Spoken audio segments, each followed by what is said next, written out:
Aoki Yoshida, This is Fern Halls, and you are listening to Aetheryte Radio. Aetheryte Radio. Here we go.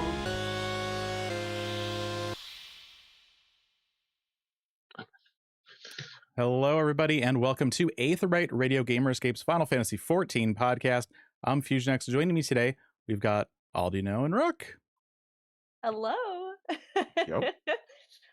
And of course, we also have a very special guest who I'm very excited to intro here, Tatsu Aoki. We are so happy to have you on. And today we're going to be talking about the Arcadion raids in Final Fantasy XIV, which many of you know are based off of real-life Japanese pro wrestling.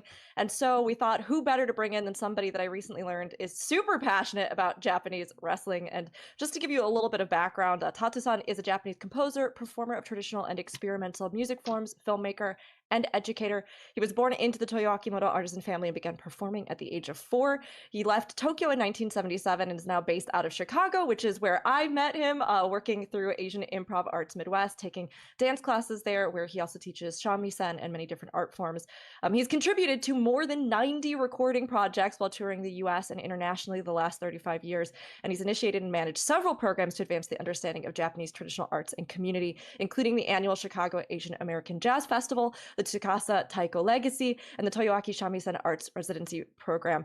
Through his emphasis on sharing the legacy of traditional arts, he strives to raise the bar for quality and awareness of the Japanese cultural arts here in Chicago and beyond. It has been honestly such a pleasure getting to see you perform and work here in Chicago, Tatsu-san, as I've been learning dance, but also seeing all the other wonderful programs that you do. But as we said, it turns out you're also a huge fan of Japanese wrestling.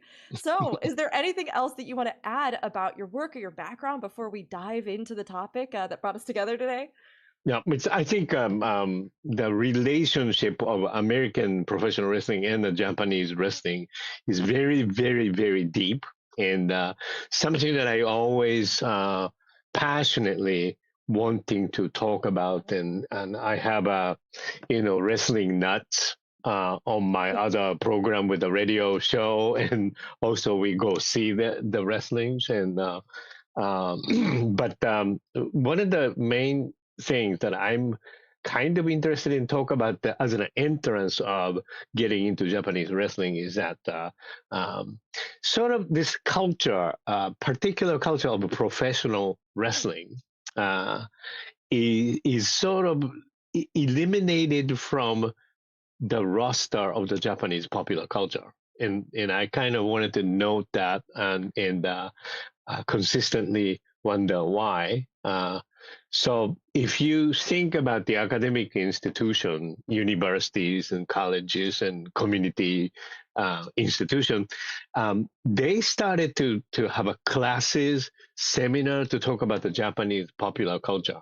And, Japanese popular culture being Godzilla, anime, manga, comic culture. Then we have ramen, we have sushi, we have izakaya culture, and everything else, Pokemon, and all this Yu-Gi-Oh, all these things that we talked about, and the J-pop from the 70s and 80s, and also the city pop from also coming from the late 70 to 82.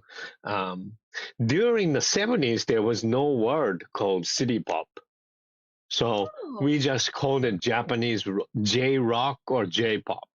They didn't even say J-pop.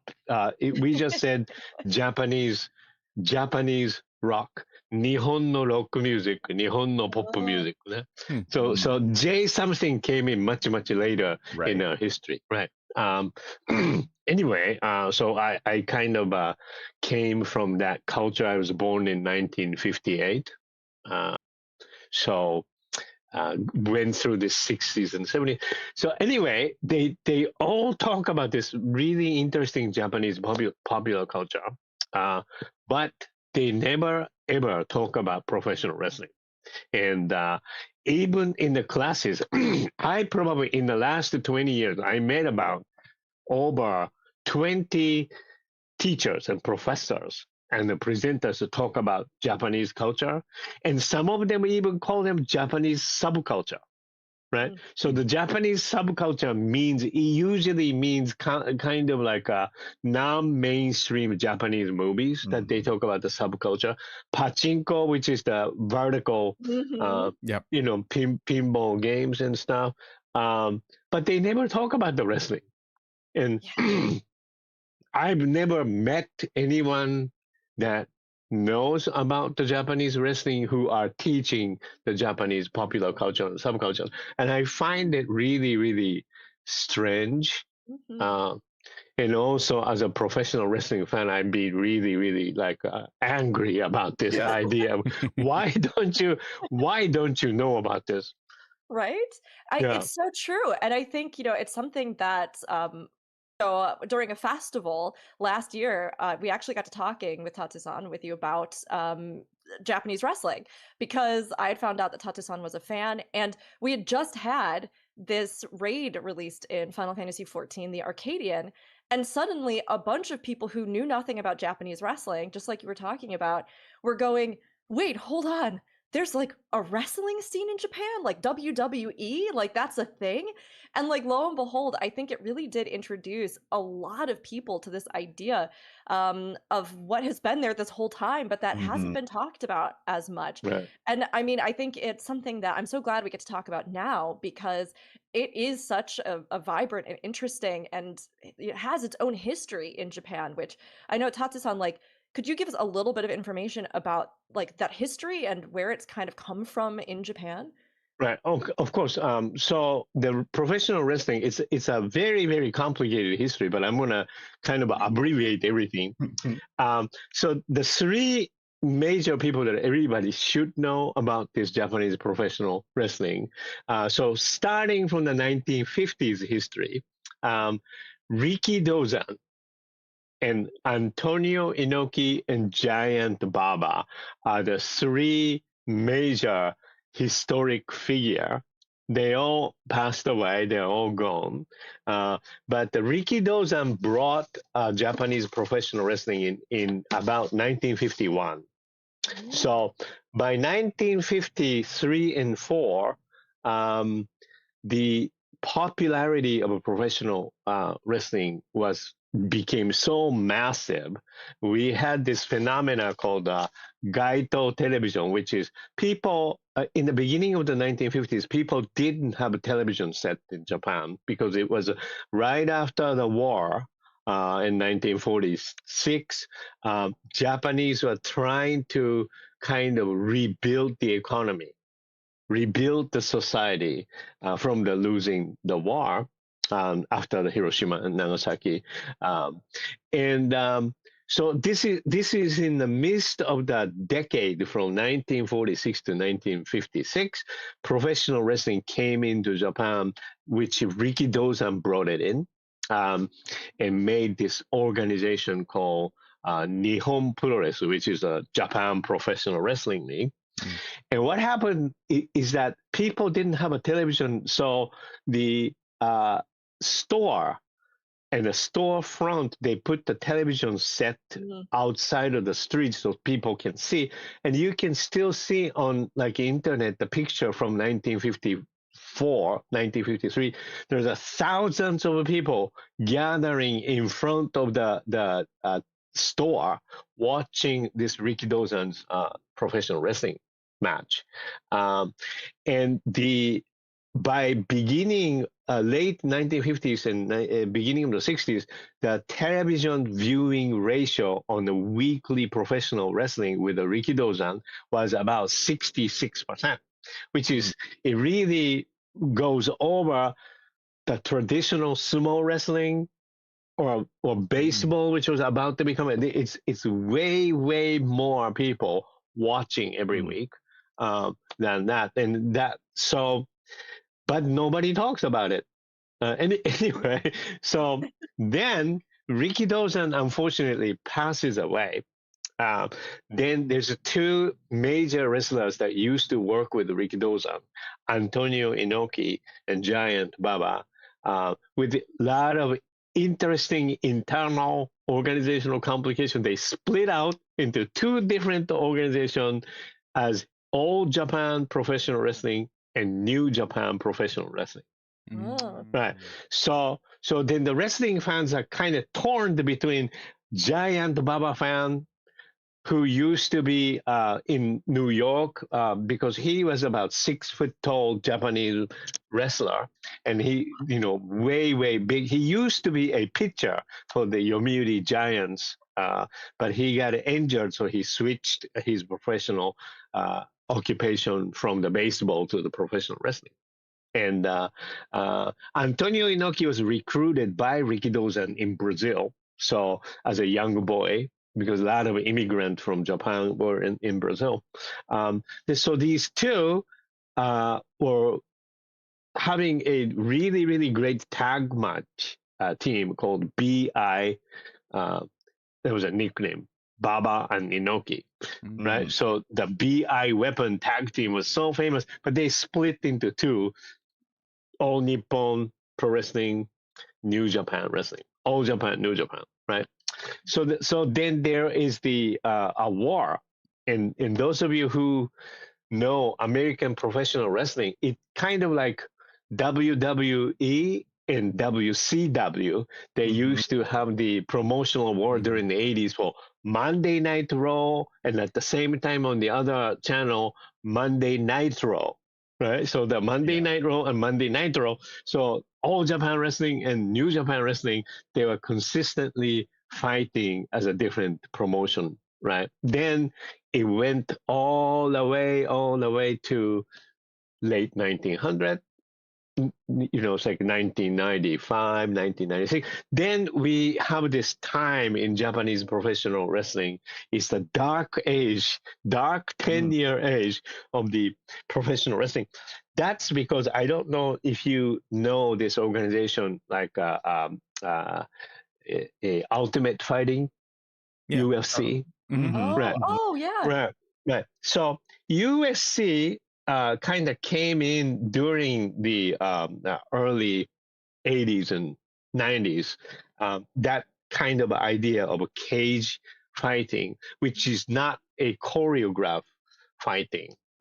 I kind of forgot when actually UFC was organized. I should have noted in my notebook, but you can basically, I think, tell them, go to the internet and you can just say when was the UFC established. It's probably, 1993. Yeah, 1993, Yeah, right. around Right. then, So around that time. So 1993 to almost 2000, beginning of 2000, professional wrestling became very, very unpopular. I mean, there were still New Japan and All Japan and a bunch of little indies in Japan.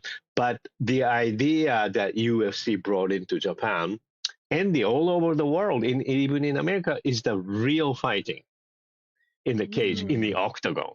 So people decided to disrespect professional wrestling as an entertainment. So they started to say more and more about, professional wrestling is fake. It's blah, blah, blah, blah, blah. I remember so that. You remember that time. So I had to fight on these public lectures and speeches about defending professional wrestling, defending WWE, defending New Japan and All Japan about this. And my favorite argument was that, you're not going to ask if Clint Eastwood's gun on Dirty Harry is a real gun, and did he really kill the people, or one of those Yakuza movies that they're fighting with a knife, and do you actually ask them if they were real, but did they really die? And the professional wrestling the same way, it's a choreographed sports entertainment. Yeah. Right. But from the beginning of the professional wrestling all the way to 90s, people wanted to believe professional wrestling was a real. And it is real in the athleticism, but it's not like cage fighting where the choreograph is not allowed. It was like a real battle. So Japanese wrestling, of course, along with American wrestling, with the development of UFC, it went down to unpopular, and the Japanese decided to also generate real fighting institution like K1 and Pride, and they are all kind of like a rendition of the cage fighting. And then a lot of professional wrestlers fought in this cage fighting, and they, of course, they lose sometimes. So the professional wrestling fan have this idea of wrestlers are not strong, which is not true. I defend. I think they are one of the strongest people to do. But so then comeback is in late 1990 to early 2000, and now it's beginning to come back to its popularity. In America, WWE actually started to recognize themselves as a sports entertainment rather than pretending not to be the real fight. I mean, they are real fighters, but the matches are choreographed, and WWE decided to openly say that to people. Right. I mean, it's interesting, right? Because I think there is this sense of, sure, like you can understand wanting the tension from a match or wanting to know that the stakes are real. But I love the way that you defended it. The idea that, well, when we watch any form of entertainment that has some kind of, I don't know, dramatic fight or things like that, you don't genuinely think that when they were filming the movie that they were like shooting the people and then just like getting more stand-ins, right? Did Keanu Reeves really jab that pencil in that guy's eye? No. No. That's right. No. And yet, like, you still, like, we want to get invested in stories. And I think wrestling, and one of the things that I learned about wrestling that really made me start to look at it in a different light was just that storytelling, right? Like the stakes, the wrestlers, the athleticism, the way that they can create these epic battles or struggles. It's actually really fun and really cool. And I genuinely don't think you get the same if it's just straight up fighting. Like, sure, there can still be stakes, but it doesn't have that same level of like drama and artistry in a lot of ways. And I know, like, so from the sort of Japanese evolution of history with wrestling there, Charles, you were big into wrestling as well for a bit, right? Like, where did your kind of interest in wrestling fall? Sure. I was a child of the 90s, and a lot of my friends were into the current WWE. It's hard not to say WWF still to this day, because that was the time period, right? Yeah. WWE versus WCW, the whole Attitude Era, the D-Generation X, and also a lot of my friends as I got into high school were into Japanese culture, as we were talking about. And because it was in the 90s, I think that there was a little bit more overlap. Like, because the people that I knew, they knew about tokusatsu or Sentai, and they were really into kaiju as well. And just because of it, they knew about Japanese wrestling. So I had some friends who were into it as well. So, for me, it was American wrestling, and I was like, oh, if I could ever see Japanese wrestling, but this was before the internet, and I had no idea how to find it. But yeah, I was a pretty big, WWE, WCW fan up until probably late high school, and that for me is like early 2000s. And yeah, it kind of fell off in America as well for a little bit. Who knows? I don't know why there. Yeah. Interesting that there was like kind of that mirrored shift, and I think we're seeing a resurgence on both sides now as people are starting to really get invested in it again. And I mean, I love hearing it, Charles, because I like wrestling went so far over my head that it wasn't until like recent years that I've actually gone, wait, hold on, this is cool. Why am I not like interested in it? So I love hearing how other people got into it. And I mean, you've given us a great backstory, Tatsu-san, on the history kind of setup in Japan, but how did you personally get into wrestling? So, some of you may know my background. I was born in geisha house. So all my childhood are hanging out with beautiful geisha people and playing music and listening to their music and growing up. My father was a movie producer, and my mother at the time was a geisha girl, and I was born in between them. So in the geisha house, the majority of the client usually well-off people who can actually spend the money to come to our cuisine house and and be entertained by geisha performance. So the major clients in the beginning of my childhood were American businessmen, American military people, European businessmen, celebrities in the movie industry because of my father, then sportsmen, baseball players, traditional sumo players, and the professional wrestler and promoters.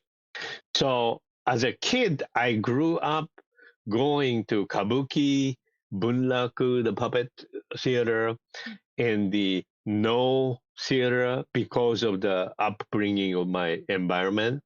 And I got bored because every week, every month, I go to see Kabuki theater, see the dance, and go, oh my God, I can't deal with this.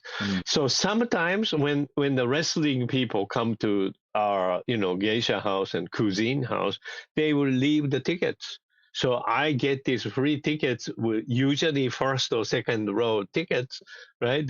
Then I will go with my daddy to see the wrestling.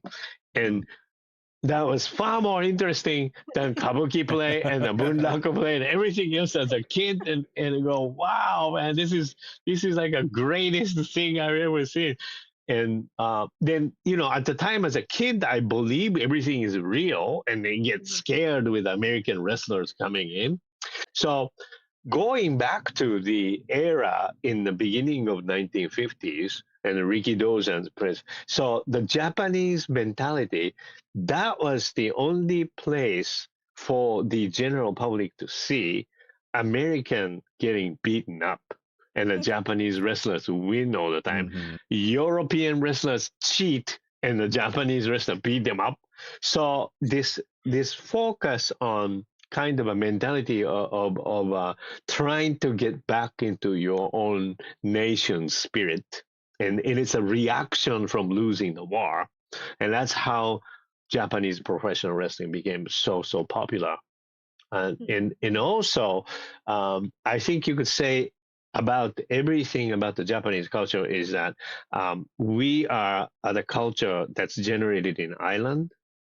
So things from outside, most of the culture are continental culture, so they are kind of connected. So things come into Japan as a kind of a new input, and that doesn't go out of the island. And the Japanese usually kind of generate its own versions of it. So the tea come from China, right? Martial arts come from China or other country. Music come from China, Korea, Indonesia. Then it just generates its own thing. And the same thing in the 60s and 70s, automotive industry come from America to Japan. They started to make, implement, and refine and define their own versions of it. So when the Japanese wrestling started to roll in the 60s and 70s, they decided to have its own style of the wrestling. And so the other thing that people don't know about is that if you read any biography or book about the American professional wrestling, 95% of the books or more always have to talk about All Japan and New Japan professional wrestling, because all the wrestlers went to Japan, and even in the indie wrestling, going to Japan to wrestle is one of the special things. Right? So people like Hulk Hogan, who became a megastar, he was so big in Japan, and I think you can kind of interpret as that if you have a champion belt, that means you are very popular. If you're going to play the good guy or bad guy, you're very popular, and you can get the audience to come to see, right? So the wrestler, good, bad, the wrestler is they are terrible guy which everyone love to hate. That's right? Everybody loves to hate this bad guy, and that's how they, establish themselves. So Hogan went through, good guy to the bad guy to superhero in Japan, and came back as a superhero in America. Then he went to the bad guy, and he became a. So in the wrestling terms, there is a baby face and heel. Heel is a bad guy, and a baby face is a good guy. So Japanese also enjoyed that formula right after the war. American heel wrestlers, they are bad guys, and the Rikidozan and bunch of Japanese guys beat the crap out of them, and people just love it because that's the reaction of the war. Yeah, there's there's a catharsis in it. Right. I think we look to media a lot of times, or those kinds of stories, to feel empowered at a time when we might feel disempowered, or to be swept along with some kind of bigger story, or feel victorious, or like you said, that feeling of loving to hate something. If you can direct that energy and all that focus, and then that person is going to, hopefully fall at some point, or things, right? There's so much that you can get invested in with it. And I can absolutely see, especially too, how I think entertainment so much ties into actual events in history, right? The way that people get invested in certain types of entertainment or storylines definitely has that reflection off of real events that have happened, and how people are kind of reacting to them. Yeah. So there's really always that sense of escapism, when you get to enjoy, wrestling or movies or music, but art is always a reflection of its time as well. So I had no idea that the history of Japanese wrestling started so soon after the war, and that's kind of how that's great. Yeah, and it really peaked out in the 70s. Then later 70s, it began to lose itself a little bit. Then it comes back a little bit in the 80s, and it completely loses because of the actual cage fighting culture. So people are really into boxing and kickboxing and mixed martial arts, MMA, in the late 90s all the way to the beginning of the 2000s, until it comes back as an entertainment. So how would you say then, with this comeback that you're seeing in Japan now with the wrestling scene, how is wrestling kind of viewed? You mentioned that perspective that for a while there was a sense of it being fake, and that was something that undermined it both in Japan, but also in the States, I think, in a lot of ways. But nowadays, how do most people usually view Japanese wrestling? Most of the audience know that is choreographed. And it's okay. It's like a WWE today. It's okay to have that, but still enjoy this athletic maneuver.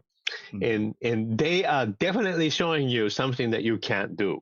So, you're going to die if you go out there with a wrestler in the ring. You're going to you get wiped out the 5 seconds, you're gone, So, going back to the conversation a little bit before, that the Japanese generated its own professional wrestling style.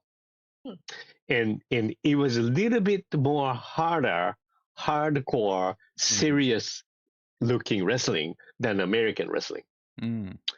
So audience in Japan really ask for the reality of the choreography.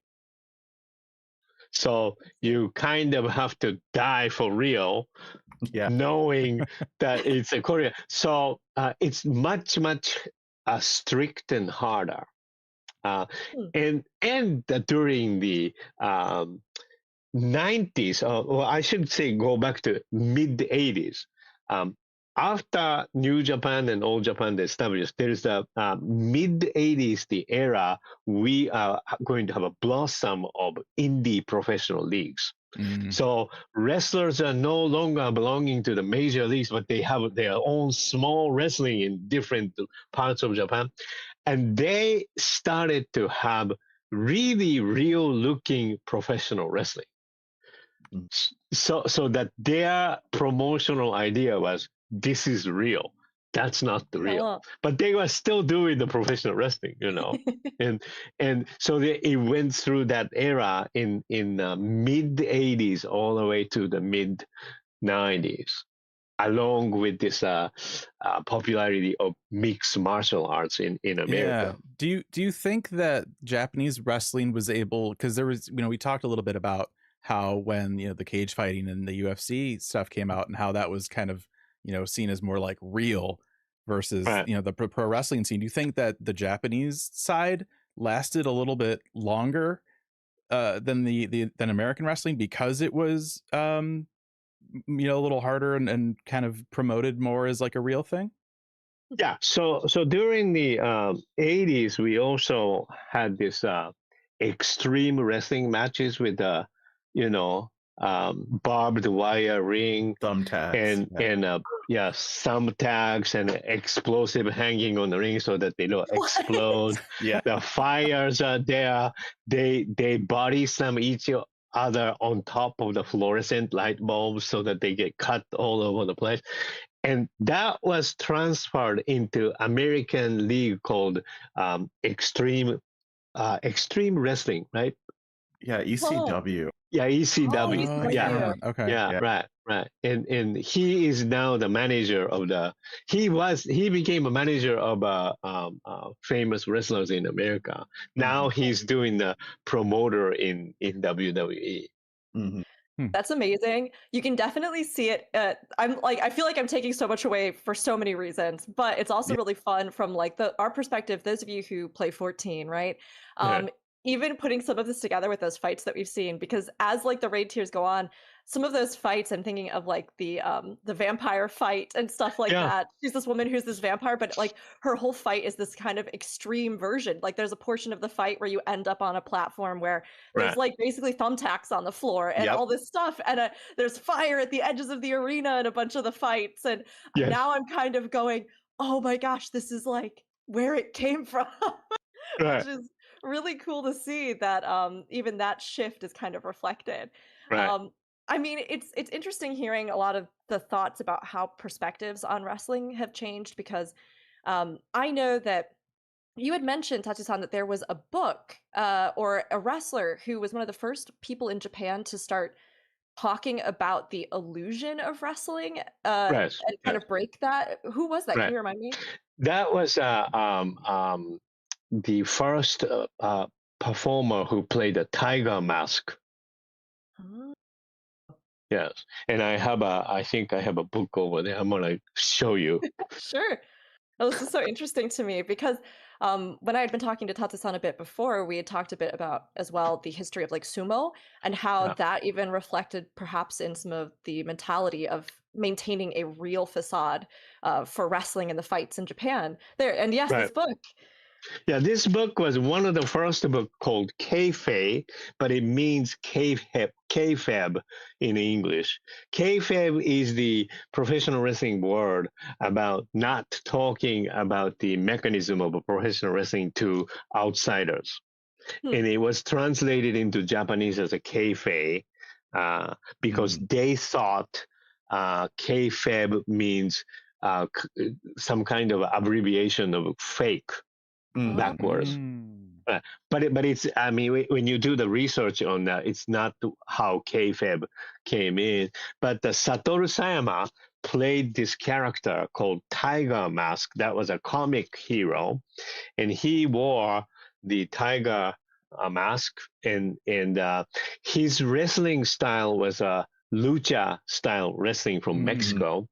And so he would do the air dynamic jump and kicks and all this, acrobatic stuff on the wrestling. And he got tired of playing that character. So he wrote this book to everybody, said, look, this is not the real thing. Right? But because this is during the time that everybody thought the wrestling was a real fight. Yeah, and there's another interesting thing. In the midst of Japanese developing the fight, there is a 1979 or 76, I think it was Antonio Inoki and Muhammad Ali fought 1976. Oh, wow. And this is one of the matches that nobody talks about. I've never heard of it. It's in all over the wrestling history book in Japan, but there's only one book in America talks about that Muhammad Ali and Antonio Inoki match. Huh. And this was an interesting thing. The Muhammad Ali thought he would come to Japan to do this fight with Antonio Inoki as an exhibition match. But Antonio Inoki wanted to do the real fight with Muhammad Ali. So they didn't really agree upon the rules to do this until the few hours before the actual match, but the all international broadcast was set up. So basically they did the real boring fight for 15 rounds. Today, it became one of the most respectable fights because it's basically Antonio Inoki on the ground because he couldn't kick, he couldn't grab, he couldn't body slam because that was the Muhammad Ali side of the rule.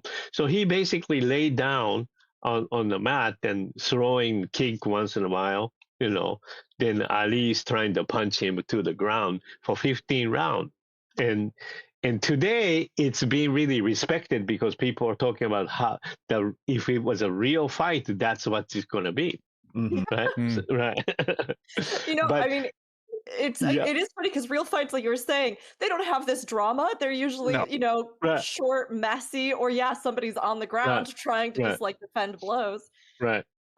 So today, offshoot of the Japanese professional wrestling, we have this new brand called Breaking Down, and it is a 1 minute match. The promoter brings in street punks, and they fight for 1 minute.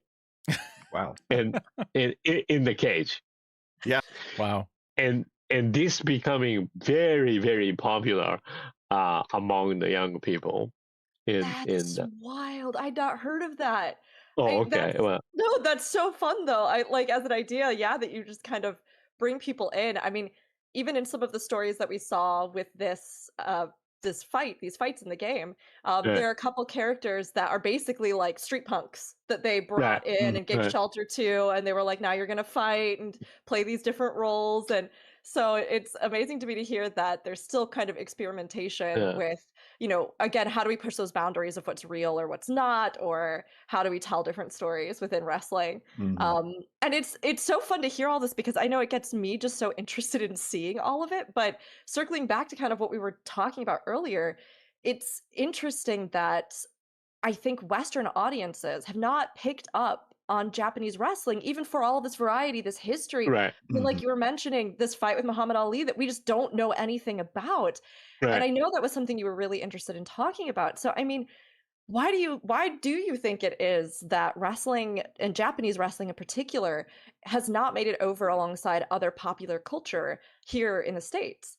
I think it relates to the general citizenship of professional wrestling in ranking, because people kind of think that that's a so-called phony, fake, not real, and it's not important, right? Then I think something like a gaming industry and also other popular culture that has this fighting thing is trying to change that status, because if you look at the gaming fighting, you know, kung fu or whatever, a lot of wrestling moves are in there. They do the pile drivers, they do the clothesline, they do the body slam, and all this stuff comes from. Even if you look at the Godzilla movies, that then the other Japanese popular television show from the 60s called Ultraman. Right? See, when you look at the Ultraman and the monster fight, that there are a lot of wrestling moves in there.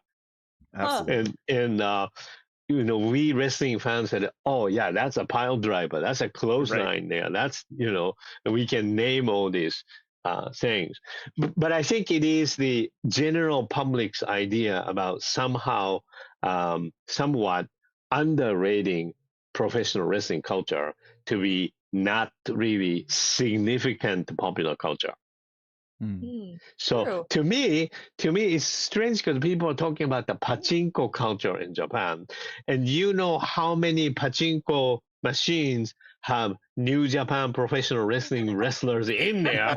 So if you go to pachinko parlor, you see the wrestlers in there, and but I think social position is not really the same as Japanese craving for the golf and baseball, and the other stuff. There's so much entertainment that I think you're so right, gets put in these hierarchies, right? That there's almost like highbrow entertainment, Right. or there's like popular entertainment that most people acceptably talk about. Like, yes, I'm interested in golf and things, but then there is entertainment that is mass consumed. I mean, that story that you told earlier about even the photographs of like thousands of people gathered around to look at a television to watch a wrestling match in Japan. I mean, there's a huge scene as well in the States. And I do think, though, as you've brought this up, that it makes me realize, too, that I think we categorize oftentimes wrestling in the States as being something that's more lowbrow entertainment, or that, it's something that's more consumed by blue collar people, or that, maybe that perception of it being fake or gimmicky is something that has stuck with people.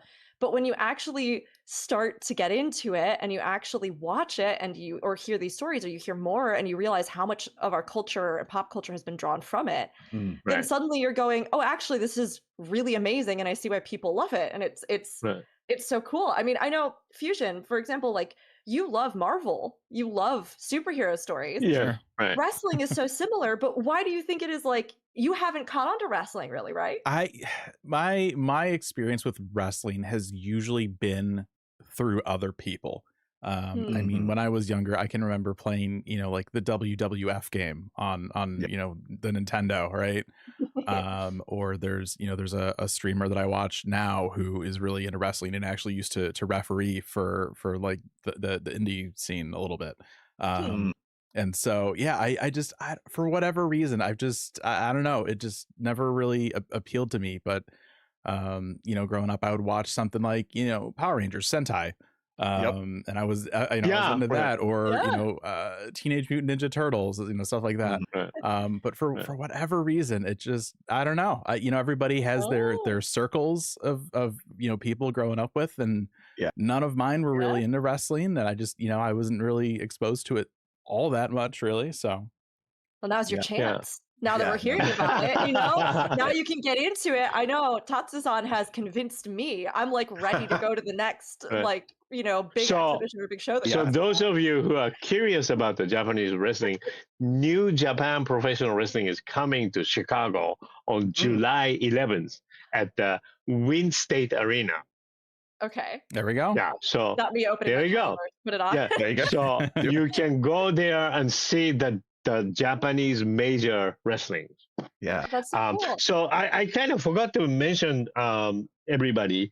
1975 was one of the important year for the Japanese female women's wrestling league inaugurated in 1975. And if you look at this today, 2026, if you channel WWE show, either Monday Night Raw or SmackDown, there are many Japanese wrestlers wrestling. Monday Night Raw has 3 major Japanese professional female wrestlers leading the characters. And 2 of the 3 is called a Kabuki Warriors. And one of the 3, which is a champion now, is Io Sky. So Io Sky, Kairi Sane, and Asuka are the 3 Japanese female wrestlers playing a leading character on Monday Night Raw. So you get to see them every week, and they are going to be in WrestleMania. They were just here in Chicago about a month ago. And so that's another thing that people don't know. People focus on Otani, people focus on Suzuki and all the baseball, but they don't know there's 3 Japanese wrestlers, lady wrestlers are playing major characters in Monday Night Raw. That's so impressive. I know, it is totally impressive. Yeah. I think I remember one of your favorite wrestlers, Tatsu-san, is a female wrestler, right? Yes. Can you tell us about her? She is one of the 3. Yeah. So it's an amazing story. We used to see her in American Indie League, professional women's wrestling league called Shimmers. And Shimmers used to do a promotion in Chicago and New Jersey. So she used to come to Chicago as a part of the Shimmer. And 6 years later, she was recruited by WWE and went to NXT, got a champion belt, SmackDown, got a champion belt, and a Monday Night Raw, got a champion belt, and she's the main roster. And really, really interesting story. So in the wrestling fan, the word Joshi, Joshi means Joshi Pro-Res. It's a women's wrestling. So everybody knows. They just had a Joshi event last week. Yeah. So I recommend those of you who are curious about the New Japan Wrestling League. It's called NJ New Japan Wrestling. Yeah. NJPW, I think. Yeah. And it's an abbreviation. And they are coming to Wind State Arena in July 11th. It's great to know that they tour and that, you can actually go see this in the States. It's Yeah. You just have to, watch streams or try to catch videos online. Right. You can go to the events, and I imagine it's really fun when you're there with everybody. Yeah. I mean, it's... Oh, go ahead. Oh, I was just going to mention, so I was into wrestling when I was younger. And then some people who have watched the podcast know I used to work for 2K. I used to work on the wrestling games. And that made me go to a lot of indie wrestling. There's so much around you. Like, just look around. Seriously. I currently live north of San Francisco. There's not a lot up here. There's a small indie wrestling group up here even. So, like, you can find it near to you. Absolutely. Chicago, you can go there every weekend. Yeah. There's a lot. Yeah. In indie wrestling is a lot of indie wrestling in Chicago. Ooh, yeah. So near Oakland for me. Yeah. Yeah, that's right. Yeah. Wow. Then look for it. Check it out, everybody. We'll talk more on it as well, but it's so interesting hearing about a lot of the, even just what you can expect, right? I love knowing that female wrestlers as well have been playing a bigger role and getting those leagues and getting these big main roles. And you kind of touched on this a bit earlier, Tatsu-san, but the kind of roles that we have in wrestling, right? You talked about like babyface, heel. Are there other kinds of like personas or gimmicks that you can think of that are? So the major difference is the Japanese basic template was right after the war. It was American versus Japanese. Yeah. Or Western continent versus Japanese wrestler, and they usually play the heel or they play the good guy, and so from the mid 1950s all the way to the 70s, a lot of American wrestlers played the heel. Then Hulk Hogan is one of the first one that came to Japan and played a good guy, and became very, very popular. Right, and there's another guy from a British wrestling named Bill Robinson, and he also played a good guy. Andre the Giant played a good guy. In Japan, right? But the Japanese thrived on a lot of the more of the technical skill, and in some ways the this sense of reality, right? And so persevere training and the reality is required to satisfy Japanese audience, because they're really serious about this performance. Right. So if the maneuver doesn't look real, they're not going to clap you. Yeah. They would boo you if it doesn't look painful. Right. So it's kind of less about like the specific types of gimmicks or roles you would play, and more about like selling the authenticity of what you're doing. Right. So the WWE and other American league during the 70s and 80s, they did a lot of political play. So, blonde American wrestlers fighting, Iran and the Soviet wrestlers or German wrestlers, right? And of course, the Japanese wrestlers made a lot of money during the 60s in Bay Area and New York and Los Angeles playing the dirty Jap character. Oh, Right, so because that's a gimmick, you have to have a Pearl Harbor attack, so audiences expect the Japanese wrestler to go there and do this small maneuver, like splash the salt to the opponent, and right. So that was allowed in 80s. Yeah. In the up to middle. So during the 80s, everybody, you won't believe it, we used to have to bring our umbrella in the ring side, because when the Japanese wrestlers come on, he would make a tag team with a wrestler from Iran, Iron Sheik, Yeah. then all this. So the people throw the bottles in the beer cans and everything else. So we had to have an umbrella. Today, WWE doesn't allow anything, so you can't even swear in there. Right. But we had a lot of name calling and everything else in American wrestling in the 80s, and people were allowed to say these things on the ring. And in America, only in indies.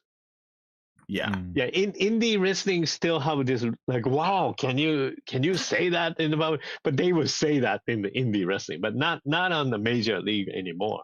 Interesting. Yeah, it seems like it's been a shift, and you're right, both sides, like coming out of a lot of those conflicts, the way that the politics kind of affected the roles or archetypes as well on either side. Like now we look back and we kind of go like, why? What were you all thinking? Like, it's so insensitive. That's terrible. But at the same time, you're right. Like, I think it goes to show how like even any kind of entertainment can reflect what's happening or those mentalities or want to rehash those stories in different ways for people in the audience. It's so wild thinking about, and I'm kind of glad that now we have more restrictions to focus on just narratives about the characters, the people, as opposed to like having to make it so. Well, during the 80s, we were attacked by the other audience. The people yell at us like, "Go back to your rice field," Oh my gosh. And that's allowed in the 80s. Wow. In the 70s, of course, probably worse than the 80s, but it got gentrified today. Interesting. I mean, there's definitely like a dark side to any entertainment, right? Or entertainment industry. And I think that some of the ways those things come through, it's so unfortunate, right? And you hope that people can learn from it and keep growing. I know even in the story that we had in the game, right? They talked a bit about some of the stuff behind the scenes in the industry, like performance enhancing substance abuse, the like high likelihood for pro wrestlers for career ending injuries, or like the periods of time where they were in like high risk death matches, or kind of the grueling training culture. Is that something that like you think is a hot topic in the wrestling community, or is it something that isn't talked about as much, or maybe is not like really big of a deal? Yeah, compared to the 90s, the WWE people like WWE try to kind of reincarnate that concept, but much more safer environment. And the Japanese indies still are doing this kind of fluorescent light matches and fire and barbed wire matches, and they are still doing that. Yeah, so it's very dangerous. American League they don't really do that anymore. So it might be more relevant even with the Japanese storytelling coming from Square Enix and the writing there with that kind of underground. That's really interesting. I actually had no idea. There's so much to cover within wrestling. It's genuinely hard to even be able to touch on everything that we need to. But one thing I wanted to bring up before we let you go is the fact that actually one of the composers, so the main composer for the game Final Fantasy XIV, is a man named Masayoshi Soken. And he's a huge wrestling fan. So he actually wrote the entrance music, Take Flight, for the wrestler Kenny Omega. If you're and one of the main vocalists, Jason Charles Miller, who does a lot of the music for 14, also performed that piece. So I was curious from your perspective, because you're also a musician, you have traditional and experimental music that you kind of do. what role do you think music plays in wrestling? Whether that's like the player anthems, the way they set the stakes. How do you Oh, think that kind of plays a role um, within the wrestling scene? so in the hardcore wrestling, well, Kenny Omega, first of all, he's a very, very respected gamer. Mm-hmm. Yes, And yeah. and he does a lot of gaming show and a wrestling show, and he's an incredible wrestler. Absolutely, And yeah. because see, for someone to become really popular in Japan, you have to be wrestling really hard. And Kenny Omega is one of those wrestlers that is really totally fantastic matches. But okay, now I lost your question. Oh no, Wait, you're totally fine. yeah. That's amazing to hear though that he like has made it over and is known for Oh, the gaming. music, yes. Okay, Yes, so music. in the wrestling, it's like the each wrestler have a theme song, and all audience knows the song. They would either sing together with the wrestler, with the firework together, or as soon as the first 3 seconds of the music appears, audience know who that is. Mm-hmm. Mm-hmm. And it's how important the music is, because it really comes with the music. That's so cool. I mean, we saw the Yeah. same thing even in the way they did the fights in the game. Every one of the fighters had like a unique musical Yeah, anthem right, Mhm. right, and lyrics, and they got so popular in the community. right, People were like so excited about each of the different songs. right, So I mean, it makes sense, right? Like that gives you something that you can. Music brings us together in those Yeah. right, moments, and right, you That know, was you feel the emotion of that character or persona, and right. kind of get swept away with it. as a So wrestling fan in the 90s. I can't hear Breaking Glass and not think Stone Cold Steve Austin, right? Like if Oh, I hear yeah. that, I immediately go, "Oh crap, he's here!" Right? Yeah. he's here. He Yeah, just and showed I mean, Yeah. even a little more recently, you know, there's the John Cena memes. John Cena right? meme, yeah. They're all over the place. Yeah. Right, all over the place. Right, yeah. It's so And true. poor Steve Austin, how many beers that did he have to drink at Yeah. the WrestleMania show? You know how he cracks the 2 bottles and just pour the drink together, and he had to do it number of times on the performance because that's what Every people time. want to see. Yeah. Oh my gosh, Yeah. that's so wild to me. I mean, one, yeah, that's a lot of beer you're gonna have to be drinking, Yeah, and two, yeah. we even saw that in one of the fights. One of the characters Yes. partway through, he has like a bottle, and Right. he just like downs. Yep. Right. That's so wild. I mean, I have to ask, if you had the Yeah. chance, Tatsu-san, would you compose an anthem for a wrestler? Oh, of course, I would totally do that. So I have outside of the experimental, I think it's still experimental. I have a rock album called Bass Dreams Minus B, and they kind of compose, all the songs are composed with the wrestling maneuvers. So when you come to listen to our studio, you know, we can show you these wrestling CDs. Love that. Yeah, and I use the electric bass that are signed by WWE wrestlers. And, Oh, that's cool. you know, Oh wow. yeah, That's super cool. I mean, yeah, everybody check out the album, or if you hit up ARMW, Tatsu-san Yep. can play the albums live for you. I mean, that's Yep. so cool. Yep. You know, we've had such a fun time talking. It's been amazing, and I just want to ask 1,000 more questions, but we will do one last one before we wrap up our talk about wrestling today. And you touched on it a little bit already, but for folks who have heard this talk now and are also really interested in wrestling, Mhm. how would you kind of recommend that people get into the Japanese wrestling scene? Whether Okay. it's through like live tours, internet, etc. Yeah, there are plenty of Japanese wrestling matches and analysis and historical kind of things on the YouTube. Yeah, so if you type in New Japan Professional Wrestling, All Japan Professional Wrestling, or UFC, UFC also have a lot of Japanese fighters in there. And the other one that's kind of important is UWF.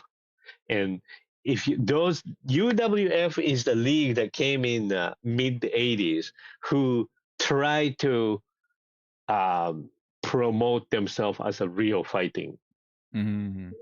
But it wasn't. It was still professional wrestling, but their style really resembles like a cage fighting.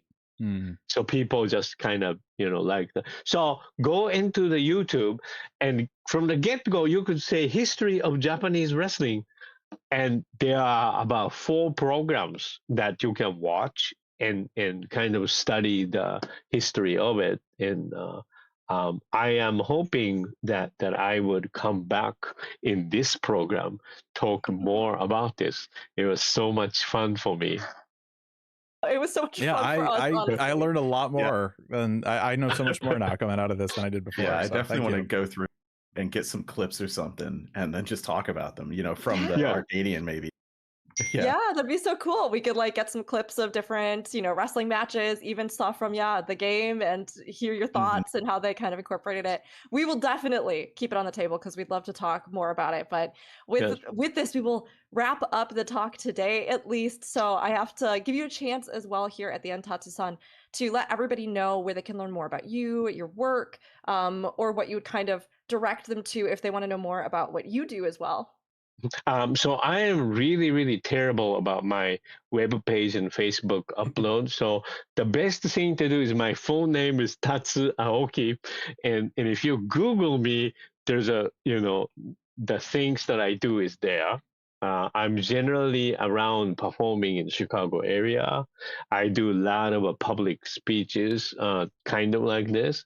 So today, I think I would love for the academics who teaches Japanese subculture and the popular culture to include Japanese professional wrestling culture, please, because that's such an important part of pop culture, along with all the games and all the ramen, sushi, professional wrestling, that you have to have these things as a popular culture. Absolutely. We're gonna work to make it so, and definitely getting to talk to you, I think, is an amazing step. You're such a passionate advocate for Japanese wrestling. It's hard not to feel that contagious energy. So thank you again Right. so much, Tatsu-san, for joining us. Thank you so much, and Really nice appreciate meeting it. you too. Right. Thank you. All right. Real quick here, we're going to take a short break, and then we'll be back to talk about the latest news for Final Fantasy XIV. So we'll see you back here in a couple minutes. All right. So, yeah, I think we'll call it good. We're back. All right. So, thanks everybody for hanging out for that. We do have some news that we want to get into, though. Some big news. This one was kind of funny. I actually missed this. Final Fantasy XIV Online Store Buy for a Friend feature updated. Right. Remember when they were like, hey, gifting, it's really cool, but we're gonna like limit it because RMT or reasons and silly things. It's back. Kind of. It's not everything, is it? Or is it everything now? Mounts for single characters, minions for single characters, emotes, orchestrion rolls, face paint, chocobo barding, and fashion accessories. Oh, and I think stuff like furniture was already giftable. Right. Yeah.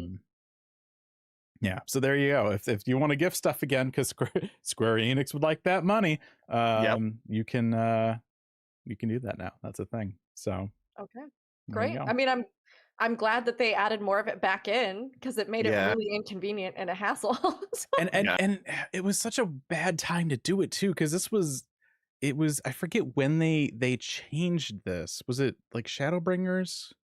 I think it was around something. Then. Yeah. There was a peak of like people, like content creators wanting to like gift stuff.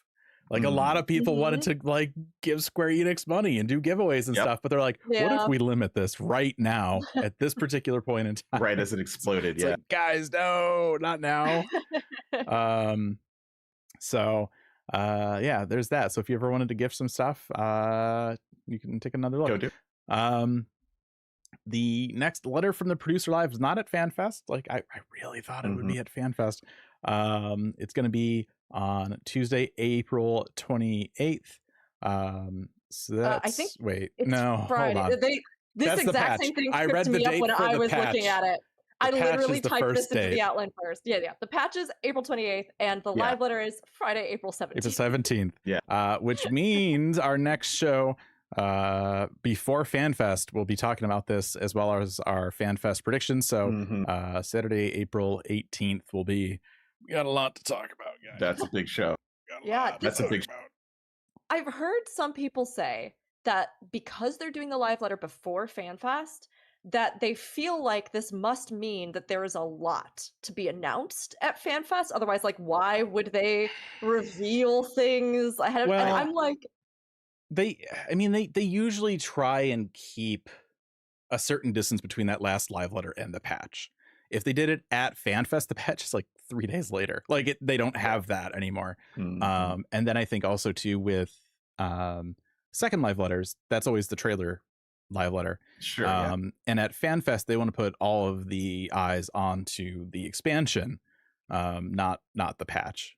Just from like a marketing perspective. So it makes sense. Yeah, it seems weird from like a programming standpoint for FanFest. I'm like, this was so easy. Like just do the live letter at FanFest. But they're not doing that. So it'll be part 2 for 7.5 miscellaneous updates. I believe they said we would see a little bit more of the 11 raid during part 2. So hopefully they show some Bastok. I'm not letting it go. If there's no Bastok, I'm bringing a picket sign to FanFest. I'm gonna wear a Bastok shirt.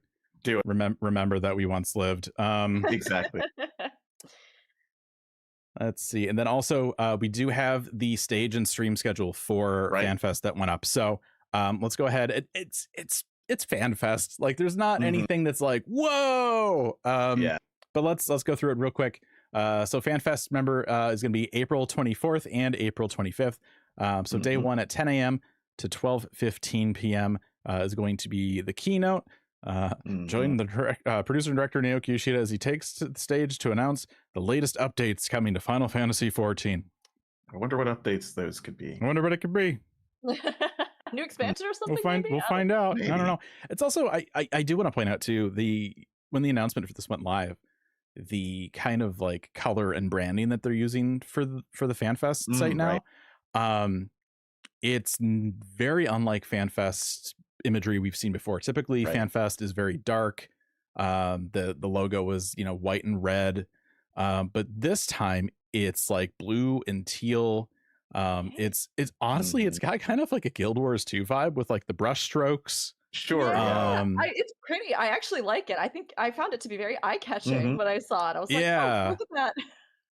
And so the fact that they're just showing this now, because I don't remember seeing this kind of like branding on the FanFest site before, which tells me it's newer. And I can't imagine that like now, like a month before, they'd be like, yeah, this is the look of FanFest this time around. I think this is more of like we have started to develop the marketing for the expansion, and this is going to be around that. So blues, teals, splash of yellow, water, blind frost. There's not a lot of like dark green or dragons or fire, so it's probably not Mericidia. Yeah, I don't know. Well, take that as you will. I was looking at some of the blues, and I'm like, there's like a lighter blue, there's a darker blue. It's not the same blues as in the Final Fantasy XI logo. In case anybody besides me was wondering, I did go in and try to like color drop it. It's different. It's different blues. What blue is going to tell me about the secrets of the next? You never know. You never That's where know. We are now. You never know. There's the welcome ceremony from 12:15 to 12:30. That's just the quick, welcome to FanFest. Here's a couple things you can do. From 1:15 to 2:15 is the roulette game show. Turn in for a humorous game show hosted by the North American Community Team. Our contestants will be queuing up for a trial of weird but Final Fantasy XIV mini games where audience votes can influence the outcome. Be sure to have your glow sticks ready for voting. Special guests include Crystal, Curious Joy, Jesse Cox, and Mr. Happy. 2:45 to 4:45. This one is interesting. This is one I think where it could either be like maybe like this is like either the one to skip or the one to like really tune into, depending on what gets announced at the keynote.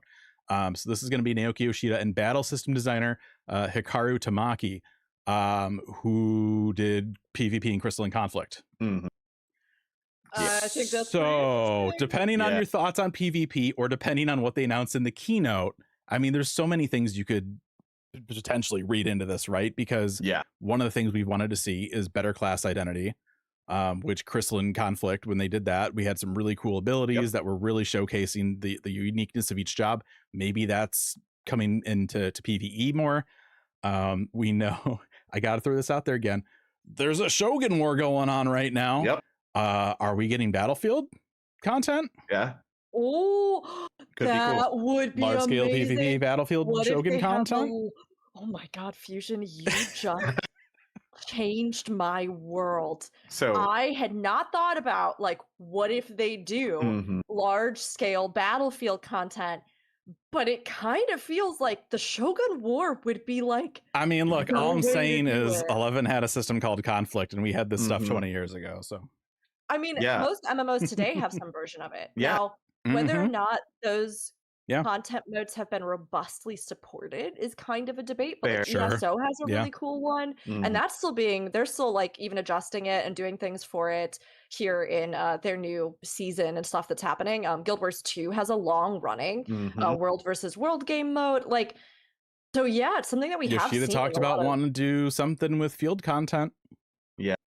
So it's not world versus world, it's warlord versus warlord. So that's what we got, maybe. What if you got to Hopefully. join Shogun faction? That'd be so cool. It'd Okay, be I'm cool. sorry. I I'm don't like, know. actually If it's excited not about this it. now, it's going to be the worst expansion ever for Yeah, it's gonna be. Like, I'm That's- actually like that's way the- too hot into this. That's the thing when like you It'd be start awesome. thinking about these. It's like, oh, does that mean that maybe this and this?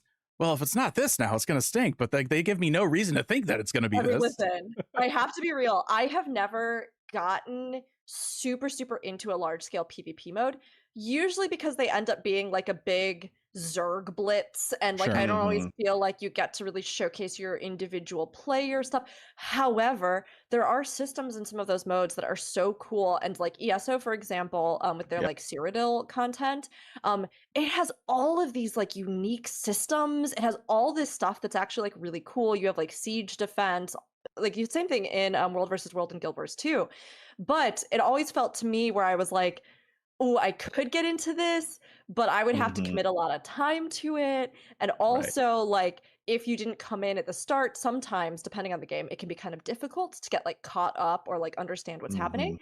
Yeah. However, if there was a setting that was ever going to get me to buy in from the get-go, it would be a Shogun War. And like Yep. now I'm actually really into and it. you have to remember too, the only reason we know about this is because Yoshida mentioned it basically unprompted twice Just out of nowhere. at Gamescom.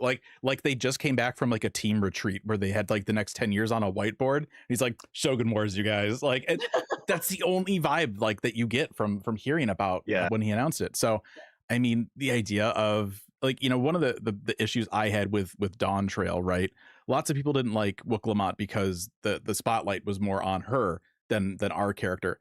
I didn't like her because she lived there all her life, but didn't seem to know anything about the area she lived in. Sure. And it's like, if I had the choice there, I would have like gone with like Kona or something, right? Mhm. So the idea of like, what if we can pick a Shogun to back? They could even take it a step further, tie it back into grand companies. Each grand company is supporting a Shogun. We still have like a bunch of ranks in the DATs from like 1.0 or 2.0 that we don't have yet for that. Like there's so much they can do, but also PvP is not for everybody. But Yeah. if they work this into a more casual foundational core bit of this new area with, you know, stuff like fate grinding, depending on who your allegiance is tied to, and that adjusts, you know, something in that zone, like in 11, you would do like Ballista, which was PvP, and it was basically like military training, because we're not fighting, we're not at war, right? No, we're not actually fighting each oh, other. no. Yeah, it's practicing and stuff, but that would help to like lean the territories, and depending on who had control of that territory, you would be able to like teleport to that region and stuff like that. I don't know what you would do in 14, because 14 is a very different experience with rewards and motivations and stuff like that, but I don't know. I would love to see like a conflict system come in from like 11, but you know, updated to fit 14. That could be really interesting. But again, it could also just be about, this is what we did when we designed Crystalline Conflict. So It could yeah, be. Or you brought up too the fact that like maybe it has something to do with this foreshadowed 8.0 major job changes that they've been talking about with class identity. I mean, you know, Very it's, cool. maybe we just get a surge in job identity, and that's what this is about too. You know, there's so many so many possibilities. So I think, you know, once we see the keynote, I think we'll have a better idea of what this dev panel is going to be about. Exactly. If we don't get anything like, you know, job like branches or merit points or specializations, then we could probably rule out job identity stuff. If we don't hear anything about crazy field instances or some kind of like PvP or conflict system, we could probably rule that out, and then it just defaults to, this is what we did when we did Crystalline Conflict redesign, which is still, you know, interesting. I'm sure a lot of people, just not me. I've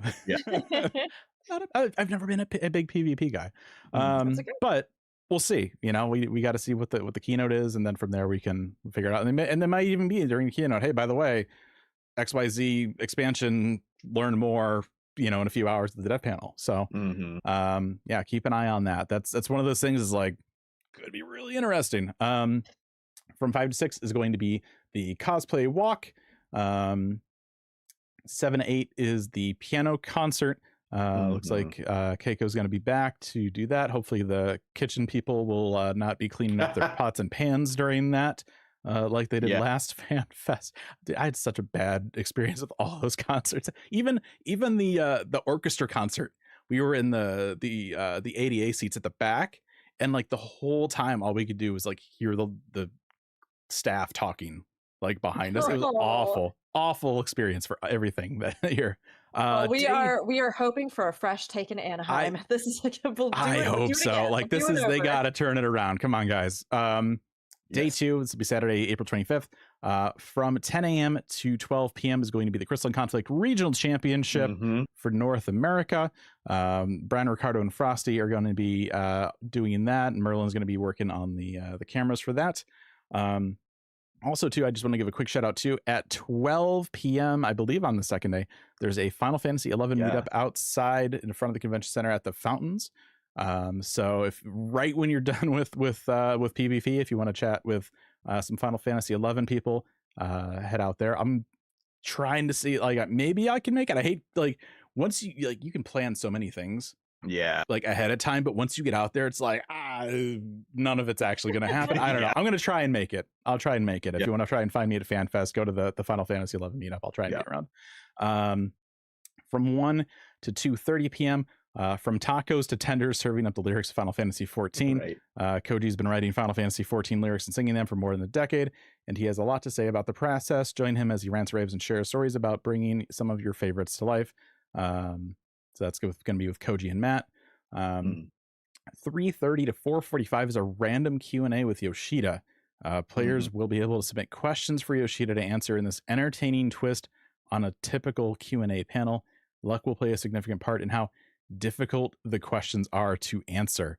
It shows a die on the picture for this. I don't like, are they gonna like assign difficulty to them and then like roll the dice? I don't know. They should all sixes. Ask all the hard questions. Ask all the hard questions. I don't know. Come on. How do you add difficulty to this? Do you like change it so half the words of the question are like in German? Do you like, and then the whole thing gets messed up and we don't get an answer? I don't know what this is. Just ask the questions normally. What is you make it so that Yoshida-san like is forbidden from saying certain words? Is like he in a dunk tank? Like, I don't. Is PR just like standing off to the side and just glaring at him the entire time? What is? I don't understand. He has to do a roulette at the same time. I don't know. He can sleep through that. We'll see. As long as it doesn't impede as long as it doesn't like weaken the questions being asked or impact the way the questions are answered. Like, I don't know what this is. We'll have to wait and see. And then 7-8 is going to be the Primals concert. And then details for concert streams will be shared in the future, hopefully pretty soon, because we're less than a month out. So there you go. That is your FanFest 2026 in Anaheim schedule. So it's coming soon. TM. Yep. All right. I mean, it seems fine. It's a fan fest. Like it's It's a it's fan like fest. okay, there's a keynote, there's like a community panel after that, there's a dev panel, there's the cosplay, there's the piano concert, there's the PvP, there's a Koji or lore thing, there's a Q&A thing. It's it's a fan fest schedule. There's not really anything terribly surprising in here, which is it is what it is. It's fine. Yeah. I think like maybe I was hoping, or I'd like to see for future fan fests. I don't know. We'll see with this one, right? We don't know exactly what's going to be going on. But I'd love to see them actually talk about like other additional things that you can do, like off of the top of my head, like with BlizzCon stuff, they kind of mention there's a variety of different like events. Like one of them is like a Dark Moon Fair where at like night there's a bunch of like arcade games and special prizes and like events and music, and you can like win black market items at the Dark Moon Fair. There's like even like Q&A, or not Q&A, it's like one-on-one resume review by some of the devs where like you can, if you're interested in getting into games, like they'll review that stuff. There's like a big march of a bunch of people in Moogle hats, like there's also, or not Moogle hats, it's Murloc hats, but like it's stuff like that where they have like a bunch of other additional programming that's not the like stage show, but that you can also look forward to at BlizzCon, or being able to go to this like area where they have computers where you can play a ton of different Blizzard games and stuff. I mean, that's the downside of when you look at a Final Fantasy fan fest versus something like a BlizzCon is what you're getting when you give them the money. You know what's in the goodie bag. You have such a better idea of what the event is. Meanwhile, this time around, it's the most expensive ticket they've ever had for a Final Fantasy event. And it's like, we don't know what the goodie bag is. We don't know what kind of hands-on opportunities are going to be. If any. Presumably there's going to be something, right? But gotta be, right? I mean, I think the comparison is going to hit that much harder this year because they're in the same place that they do BlizzCon. And then I think September is BlizzCon. So in the same year, we're going to have a Final Fantasy event and a Blizzard event in the same space. And I think, people are going to draw direct comparisons, and I think rightfully so. See how it goes. Like I'm ready. Sure. I want to see the compare and contrast. I mean, again, I honestly think already. So one thing as well, like Fusion, you mentioned the 11 meetup. There's also like an aquarium meetup that's being done. Like Fruity Fisher usually does. I think signups are closed for it now, but you might still be able to like. I think the signups for like getting tickets ahead of time, I think are signed up. But if you want to go, and I think there's presumably still room if you like just show up and buy the ticket. And there's also an official, which I'm super excited about. This had me really hopeful for NA Fan Fest. Oh, sure. Which is that they're doing an official collab with a cafe that's like a really cool, that's right, like nerd cafe that has like a really amazing setup. Requiem Cafe has an official collab that's running all this month, I guess I should say. That's like a 14 pop-up. So like you can actually kind of do the Eorzean Cafe while you're there. I was looking and I've been trying to scope out whether or not they're going to do reservations for it, but I haven't seen anything about that yet. I don't see it either. Yeah, I mean, it's probably going to be packed beyond all comprehension. I would say, just as a note, it's right next door to a tiki bar. Just go there if you can't get to the main place. It's literally right next door. You can make reservations for like gaming tables and stuff. I think. But walk-ins welcome. There's supposed to be merch, I believe, for this at some point too.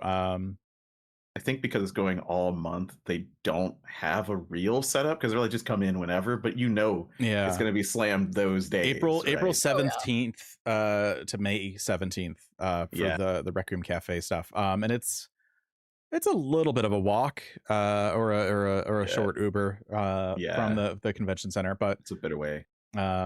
It's something else in the area. I also wanted to mention too here, Thursday, April 23rd, so the day before FanFest starts, registration is going to be from 11 a.m. to 8 p.m. and of course running the other 2 days. Merch store 11 a.m. to 8 p.m. on Thursday. Nice. So you can get in early. Cool. And so get, like, merch has been the problem child for every fan Yes. fest except for 2018. 2018 they nailed it, and then they didn't do the same thing last year, and it fell apart. And again, you know, like this is I forgot to hold on. They're like right here.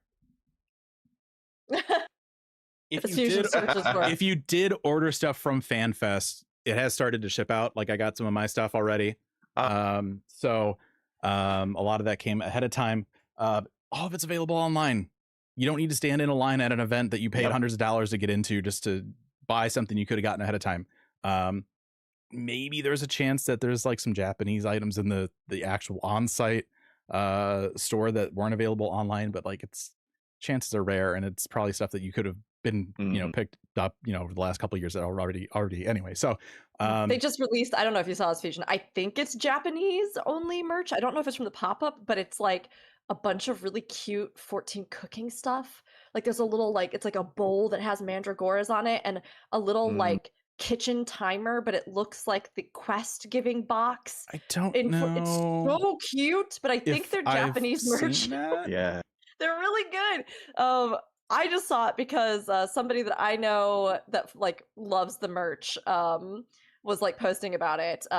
Here, let me see. I know there was a pop-up store, and they did have like the Gridania mug from like the Christmas event. That was a thing that you could pick up from that. Seeing that, yeah, I haven't seen the other stuff, and I mean, you know, there's so many things that come out from Taito as well over in Japan. So Square Enix owns Taito. They do a lot of like the crane game kind of stuff, a lot of little minifigs and stuff. A whole bunch of Taito. Like 95% of the merch that exists for Final Fantasy XIV, I think, is just Taito stuff. But yeah, so sometimes that stuff shows up. Like I know back in, I think it was 2018, they did like a gold saucer like scratcher where you could potentially win stuff. I won a little like Nutkin figure. So stuff like that may not those figures. Those things are old and expensive now. Yeah. But like they might like hundreds of dollars. Yeah. Like Heaven's Word era Taito figures. I know. I'm hopeful that they have some other additional things or prizes that you can win, because it was pretty sparse at NA FanFest last year. I was like, these little stickers that aren't even really like Final Fantasy stickers are not cutting it for me. It's rough because so last year was, or the 2023 was already like the price has gone up, like, you know, each event. So back then, like, you know, it was like the most expensive event, no digital pack-in, no mount or anything.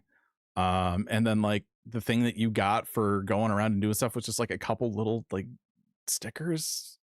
Yeah, it was weird. But I have to say, it is great that they're doing the merch. Like you can access it the day before. You can order it online, like you said. Hopefully there are some like other, you know, with the additional events they have, there are some other more engaging things, some unique things you can take away from it, some better prizes for like participating in various, you know, events they might have. So I'm really hoping we get to see NA FanFest having a bit more this time around. It was interesting to me that they are doing like a guest game show with content creators, because like last FanFest they were very much like no creators at all. Like they didn't offer creators access to the event. I feel like they go back and forth on if they want to highlight creators, because, you know, every time that happens, you know, the next year you'll have some kind of drama or scandal or something, and then they're like, okay, we're gonna not do that this year. And then things calm down. It's, you know, it's just this up and down battle, I feel like, with stuff like that. But yeah, you know, it's funny because you were talking about like the Moonfire Fair, Darkfire Fair. What was at BlizzCon? Darkfire. Yeah, I remember because I did BlizzCon once in 2018. Funny enough, it was a great year. I did BlizzCon, and then like a week later was FanFest. Dark Moon Fair. Dark Moon Fair. Yeah, I'm getting my Moonfire Fair and my games are crisscrossing. It was just like an entire room of just like kind of like little carnival games. You could win all sorts of like little prizes, and it was really cool. And that was in addition to like all the like different types of like hands-on stuff. Comparatively to like, you know, for people that haven't been to any of these events, like that one room alone felt more exciting than most of the hands-on stuff cumulatively of like a FanFest. And FanFest is that the price is like the same for both of them. Like the ticket Yeah. price. Well, and you also have to, I mean, there's also other factors, right? Like Blizzard has multiple games. It's not just WoW at BlizzCon. Right. But yeah, we also don't know how much of the Anaheim Convention Center they're taking up either, because there's That's a good basement, there's an upper level, there's like 3 big halls and an arena.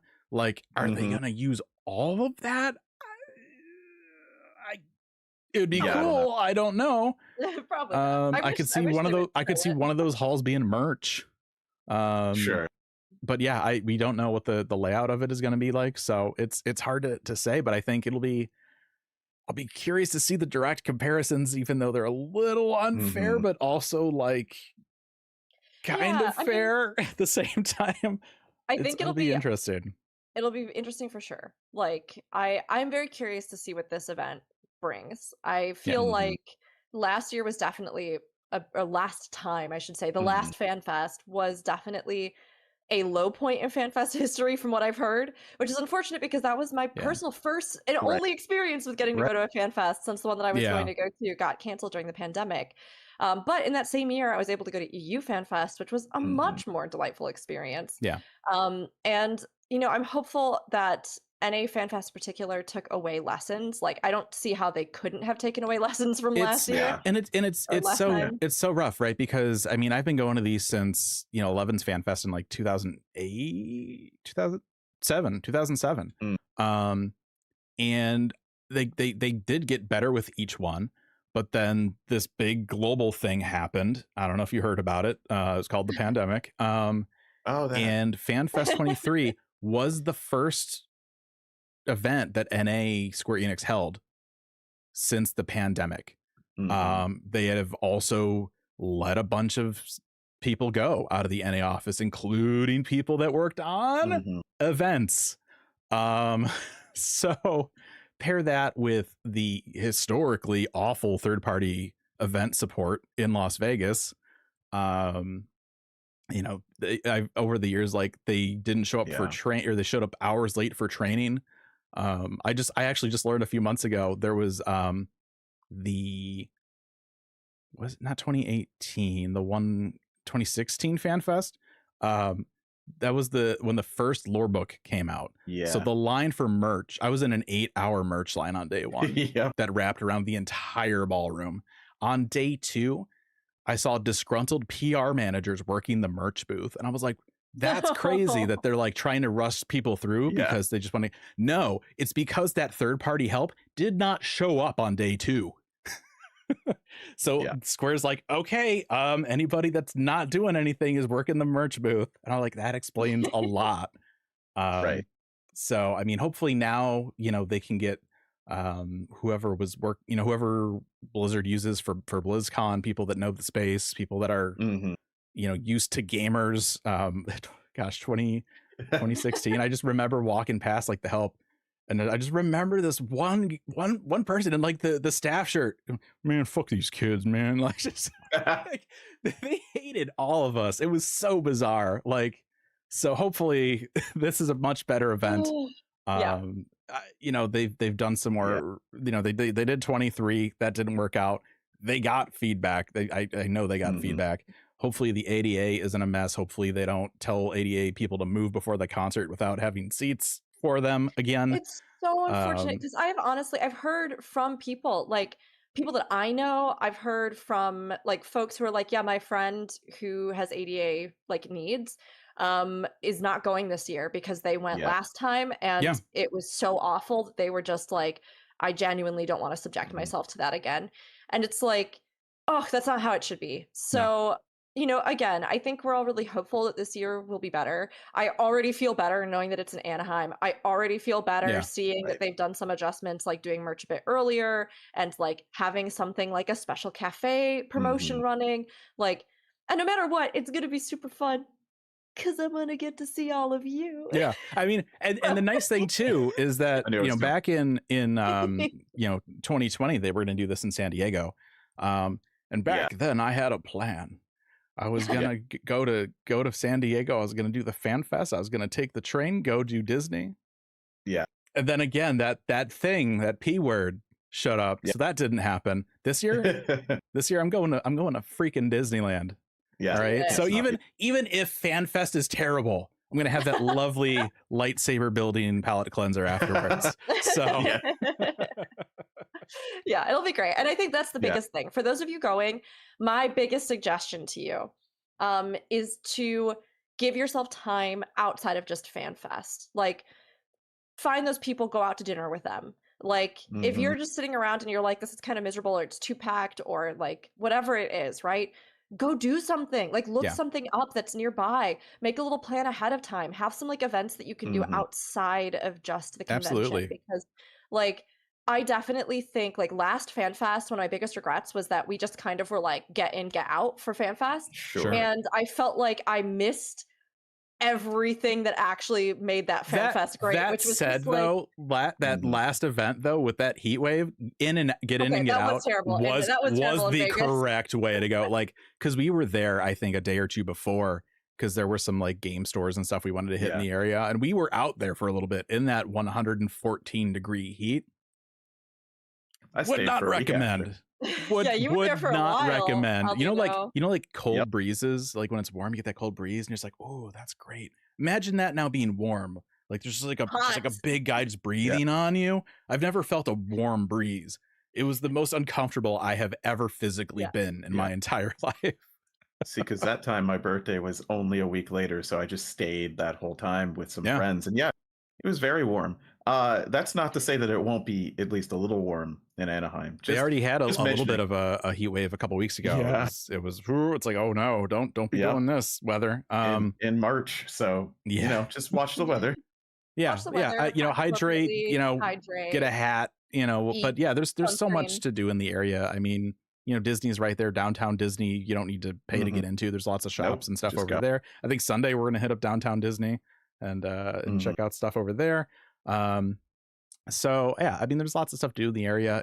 If you haven't booked your flight yet, maybe do that. But book another day before or after and just kind of hang out. There's lots of stuff to do. And even at the event itself, obviously you paid to get in at the event, but like get outside, take a break. It's not the worst thing in the world. Anything that's on the main stage is going to be streamed, so you're not going to miss anything. I know, like last year, or we keep saying last event. Last time. It's such a weird habit to like try and break. I mean, I remember sitting or there was like tables on the side by like the little food stalls. I could barely even hear the panel, and I was at the venue. It's probably going to be a lot easier to consume whatever they're talking about watching it online. Yeah. Which is, I know people who literally ordered like room service in the morning because they didn't want to be up like at o'clock trying to like fight everybody to get into the venue, and they just watched the live stream. They were at FanFest and they just ordered room service to their hotel. They hung out, they watched the live stream, and they rolled up to the venue when they wanted to, and that worked great for them. I did that one year too, where it's like I woke up and because try not to go out too late is the recommended I would give you, because like I've done that a couple times, and like the last time I was starting to develop COVID, so I just felt like garbage anyway. But then like the time before that I was just out really late, and so like the next morning I was like super groggy. I'm just gonna watch it on my phone for a little bit. Like it was like the PvP tournament, so then it's like, all right, cool, man. I run into Frosty later. I'm like, good job doing the PvP. I didn't see it in person, but I watched it on my phone. Yes, but if you are at EU FanFest, I expect you to be there in person to watch. Yeah, no, absolutely. I do expect to see I Love Rook signs in the audience at EU FanFest. Rook and Lithy #1, stuff like that.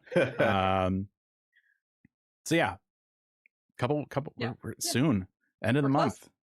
So again, April 18th, we're going to be talking about the live letter, and we're going to be talking about our predictions for FanFest. We already dipped into a little bit of those today, but lots to speculate on, and we do love to speculate. So I think with that out of the way, I think we're done. I think we did a podcast. So I think we did. I think we did it. I guess the very last thing is that depending on when you listen to this, Hatching Tide ends on April 6th, Monday, this Monday. So most likely if you've been listening to this after this weekend, you've missed it. Oops. Yeah. But if you're listening to this right now, or while we're live, or very soon thereafter, Hatching Tad's gonna end then, so if you want to get the little like wacky glasses, the egg basket, Go furniture kill the items, they're all plants, get your posted. eggs, get your glasses, get Go do it. your furniture, eggs, your baskets, your artworks, and Momi oh my, all that It's stuff. like, are you gonna go Dr. Seuss on this? Were you gonna? I do not Was it like rhyming? green eggs and ham. I don't know, man. I got thing 1, I got thing 2. Yeah. I don't need to pay for them on the online store next year. I'm good. So yeah, that's gonna do it for us.